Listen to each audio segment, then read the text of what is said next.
There are a lot of preconceptions around different types of property deals, right? For example, getting planning permission on a pub can be very hard. Commercial conversions can be very hard. And renovating listed buildings can be very hard. So what do you think happens when you combine all of these into a single project? It might be complete chaos, or it might just be the best investment deal you've seen in a long time. Today I'm heading down to Knutsford, which is a sleepy little market town on the outskirts of Manchester, to meet Kath Gibb, who did exactly this, to find out the answer to that question.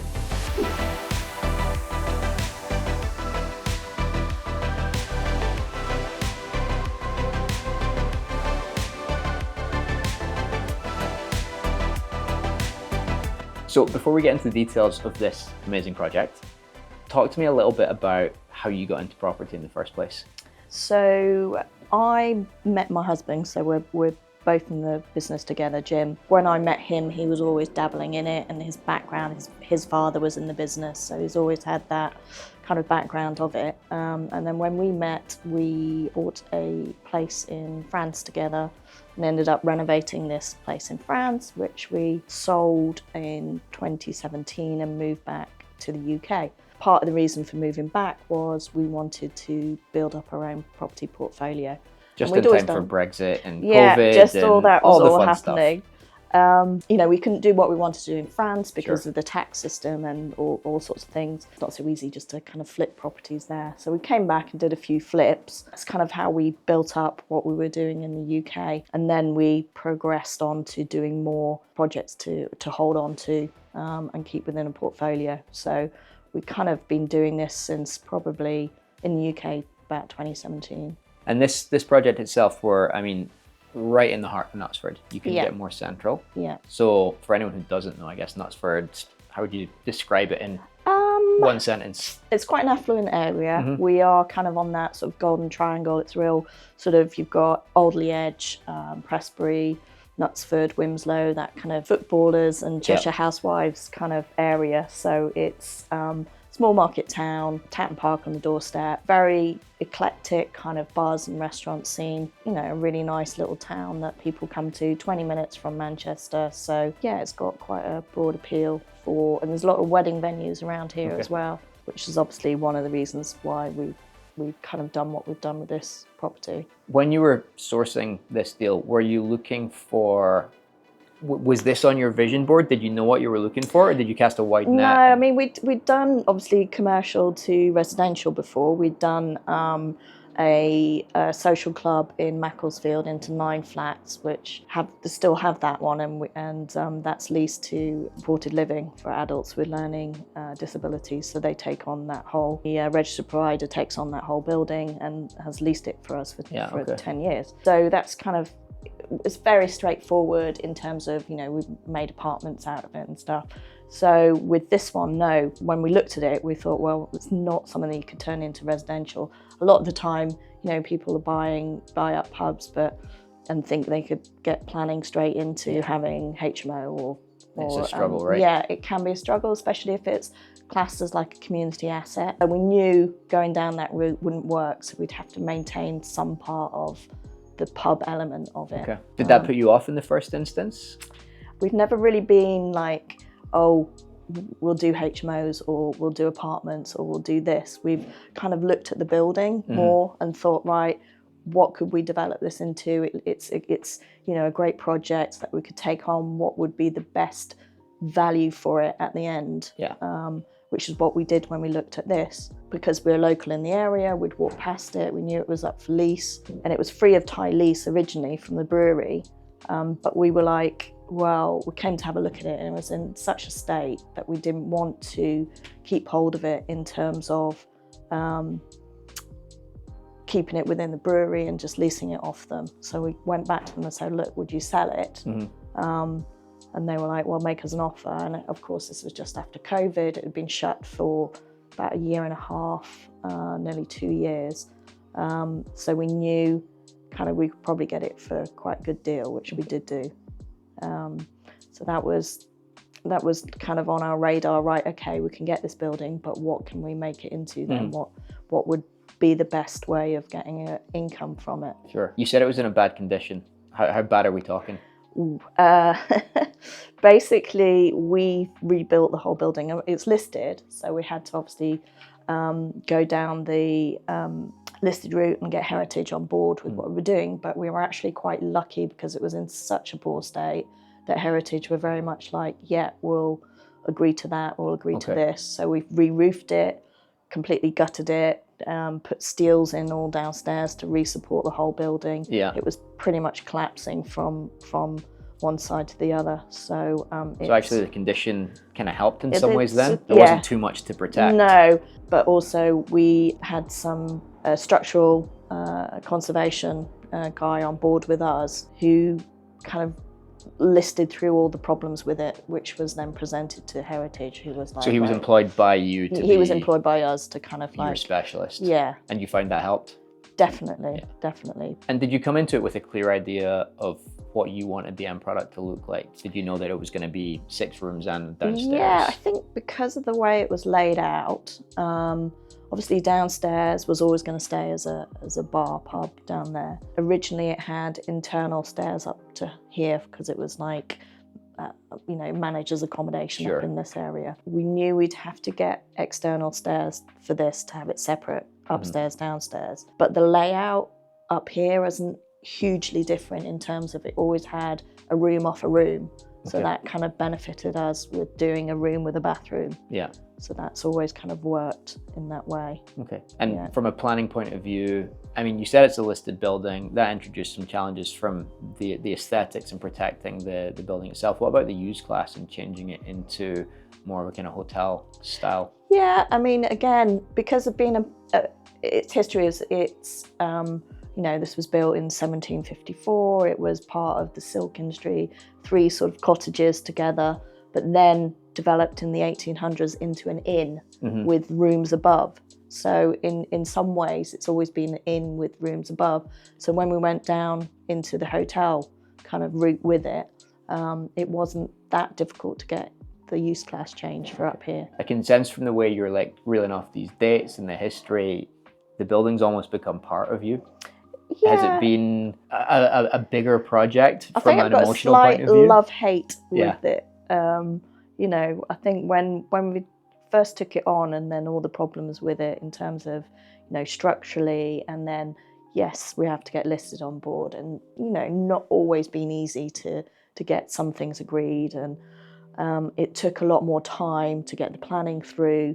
Yeah, I think now we've developed it and we've got this you know, building. I think we've really, you know, brought it back to life, and we're kind of quite proud of keeping it as it is, with the, you know, the character of it and stuff. Talk to me about the duration then. So you found it pre-COVID or just as COVID? No, it was just after COVID. So we first saw it in February 2021. Okay. And then we bought it and it completed in October 2021.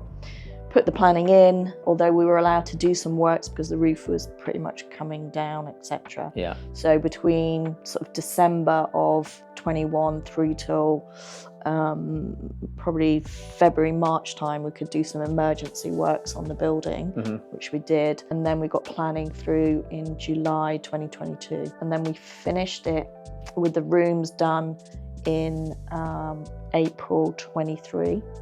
So the actual project itself was pretty quick once you got going. Once we got going. It's just all that other stuff you kind of forget about, right? Yeah, it's the buying it, it's the, you know, planning and waiting. So yeah. You got to factor that in on these bigger projects. It's not just a case of, oh, convincing will be 8 weeks and planning will be 10 weeks. It never or rarely works out like that. Factoring in that time, it took us a lot longer than we thought it would. Yeah. We'd finished the rooms, but we hadn't tenanted the bar downstairs. And that took us a long time. We had someone interested when we first bought it who was going to take on the downstairs, and they pulled out. It took us probably another, I'd say, year before we got someone interested with the tenant downstairs. It's surprising given where it is, the affluence of the area, the fact that, you know, as you said, there's lots of bars and restaurants, there's somebody emptying a glass bin as we speak. So, I mean, we're in the heart of like a kind of hospitality area. What do you think impacted? It was, not that long after COVID, so people were still kind of recovering from that. Increasing in minimum wages have gone up, cost of living crisis. We just hit the market completely at the wrong time to find a new tenant, but then things obviously slowly have started to improve, and then You've got someone we've now got someone on board signed now. on the dotted line? Signed in May of this year. Okay, but now you've got a commercial tenant in place. I mean, typically you're looking at 3, 5, 10-year leases, so very different from the resi market. Yeah, you're pretty much hands off after that. You kind of hand it over to them, they take it on, and then you don't have to deal with tenants, you don't have to deal with managing agents, you don't have to deal with any of that. What can you tell me about the numbers on the deal? Purchase price, renovation costs? The actual purchase price was around 625, but then obviously fees, VAT, stamp duty, etc. So we were over 700 on it, buying it. Fair chunk on architecture fees and planning and all that sort of stuff. And then on top of that, with the renovation of it, and that's been over 600 grand. It was a fairly extensive refurb, whole new roof, etc. Scaffolding around the whole building, and it was covered as well, so that was a costly expense. So what does that work out then? About 1.3 something? 1.3, near 1.4. Okay. And the end result, you've brought it back to life, right? It's an amazing looking building. Downstairs is going to be fully commercial. Yeah, it's sort of a craft beer / gin / cocktail place with a pop-up food kind of element to it. It's 45 grand a year for the rent, but it steps up over the next sort of 3 or 4 years to around 47, and then we've got a review in year 5. And then upstairs, which I think is probably the most interesting. Yeah, we've got the 6 boutique hotel rooms, and most guests tend to stay maybe 1 or 2 nights tops. Room remote access, so you've got smart locks that you can let in. There's minimum of anyone having to be around to manage this. So it is kind of hands-off SA type. There's quite a few hotels just on the outskirts, but not right in the centre. And I think when we looked at this, took the project on at the beginning, we were like, well, hotel rooms would work because there's not a lot of overnight accommodation. And to prove it, we were 83% occupancy last month. How is that growing? Because I mean, that's phenomenal. Was it a gradual process to get there? We turned on end of April. We had a soft launch April, May. We were on Instagram. I mean, most of our business comes through bookings.com or direct via weddings, local so partnerships with venues. Yeah, partnerships with venues in the areas.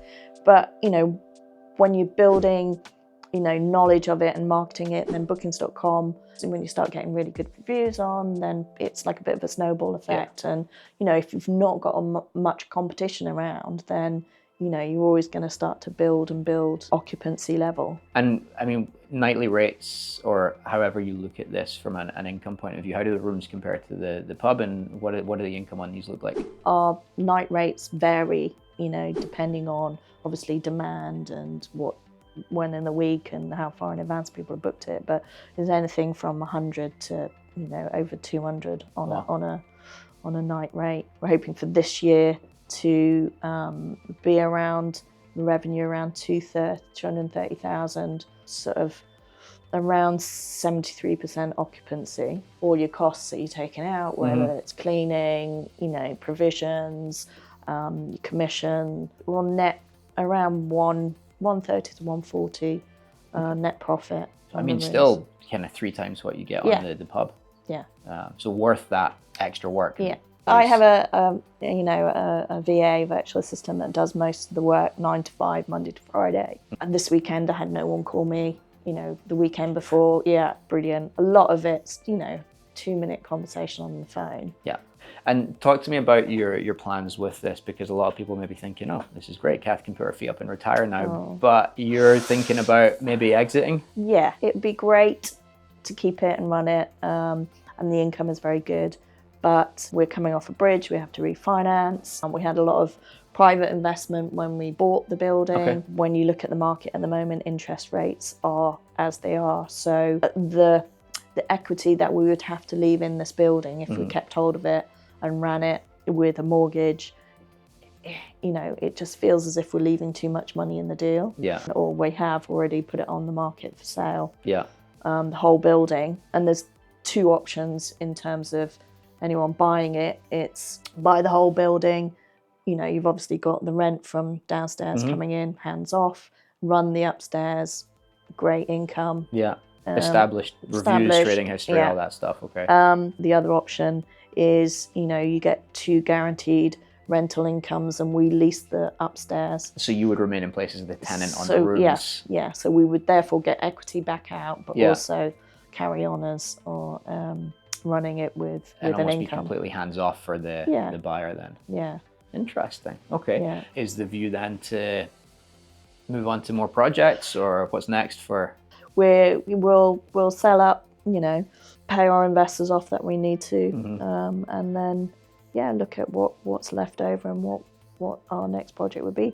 But for somebody sitting at home watching this, thinking, you know, what do we do next? Maybe we want to take on bigger projects, more complex projects. Would you advise against it, or would you give them any tips to make it a little bit easier for them? Obviously, don't jump from doing a small project to suddenly a big project. I'd advise when you're looking at a building is just to work out. Don't be narrow-minded about, oh, I've got to make this a HMO, or I've got to make this an apartment, or I've got to, you know, think outside of the box of what will get me the best income from this building. In terms of what you've got going on online, people want to get in touch with you maybe about the sale of the property, if they want to see what projects lead you to in future. Are you active on social media, or is there a good place people can find you? Yeah, so we are under Aneto, A-N-E-T-O Properties on Instagram, and I'm under Kath Gibb on LinkedIn. And then we're linking all our social media with the sales brochure, etc. for this as well. Fantastic.